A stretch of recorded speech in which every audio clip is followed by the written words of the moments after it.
گوجری زبان میں اپڈیٹ سنیے۔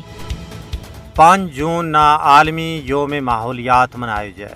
اس تہاڑا کا منان کو مقصد فضائی آلودگی کا بحران نہ کاٹ کرنا اور دنیا کا ماحول نہ صاف و شفاف بنان کی بکھی ترغیب دینی ہے۔ دنیا میں شاید اس پر کتے عمل ہو تو لیکن مودی حکومت نے اپنا زیر تسلط جموں کشمیر میں امرناتھ یاترا نہ بدا کے ماحول نہ پاک کرن کا سارا عالمی اصولاں تے ضابطہ نہ نظر انداز کر چھوڑے ہوئے ہے۔ ہر سال لکھاں کی تعداد میں ہندو یاتریاں کا امرناتھ غار تو جان نال کشمیر کو ماحول تباہ و برباد ہو گیا ہے۔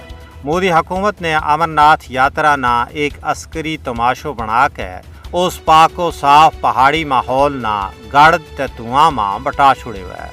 بنیادی طور پر بھارت مذہبی سیل کی آڑ میں کشمیر نہ فوجی کالونی بنان اور اس کا قدرتی ماحولیاتی نظام نہ تباہ و برباد کرنے واسطے ہندو یاتریاں نہ ایک ہتھیار کا طور پر استعمال کر رہی ہے۔ ماحولیات پر ڈونگی نظر رکھنے والا ماہرین نے خبردار کی ہے کہ جنوبی کشمیر میں امرناتھ غار کی سیر کرنے والا لکھاں ہندو یاتری نازک ہمالیائی ماحولیاتی نظام واسطے مجھ پارو خطروں ہیں۔ بھارت کے زیر تسلط جموں کشمیر میں ماحولیاتی نقصان کا واضح ثبوتوں کے باوجود ہندوستان نے امرناتھ یاترا نہ کاٹ کرن تو صاف انکار کر چھوڑے ہوئے ہے۔ کشمیر میں ہندو یاتریاں کا جم غفیر کی وجہ نال نہ صرف مالیاں تے شنگراں ور جمی ہوئی برف کا گلن کے نال سیلاب کو خطروں بدے ہوا ہے بلکہ جنگلی حیات نہ بھی مجھ ڈاڑا نقصان کو سامنے ہے۔